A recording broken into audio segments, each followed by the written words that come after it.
Welcome back, everybody. My name is All Fun and Games. I stream every day on Twitch TV, and I also make fun little videos here on YouTube. Today, we're talking about how to get yourself beeswax or make it so you can eventually make some of your most famous recipe that you get from killing the bee queen, which is, of course, making your bundling wraps. Now, this is something that people have asked me before, and it's very funny because I guess it doesn't really make it... I mean, it is kind of self-explanatory if you kind of know what you're looking for, but I can see why people have been asking me this in games, especially when we're playing. So first thing you need to do is if you go up to an alchemy machine, you're going to highlight over where it says refined materials. You're going to notice that it says beeswax. Well, how do you get beeswax? Because as we all know, you don't just find beeswax in the wild. But just like anything else in Don't Starve Together, it requires you to refine it. So yes, by killing yourself a beehive, you can get yourself one honeycomb.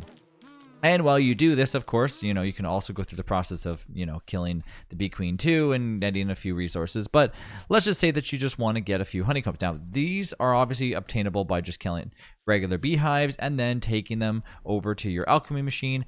And it's a cost of 1 for 1.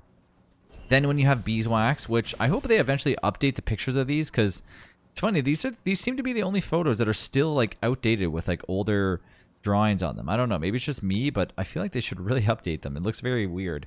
But anyways, you convert the honeycomb into beeswax, and then from there, if you have one papyrus, you can of course make it if you have the proper recipe, and then boom, you now have wax paper. And then, of course, once you have wax paper, well, the follow suit to make actual bundling wraps is pretty simple. Once you have the recipe, you take 1 wax paper in order to get 1 rope.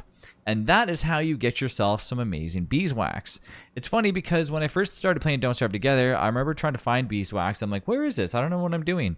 And then eventually I realized that I had to refine it. It's pretty easy to realize when you have rocks, because rocks are obviously going to make this, but you never really kind of assume that, I don't know. It just, to me, it's just kind of funny because you don't really find beeswax in the wild. It doesn't just show up randomly, but you can still find yourself rope. You can find yourself cut stone and all the other ingredients randomly without refining them. So it's just kind of interesting that these are probably the only thing that in the game that you need in order for a recipe that you can't necessarily find by itself. It has to be refined. So yeah, there you go. There's how to get beeswax. I hope you enjoyed this video. Thanks again for watching. I'll see you in the next one.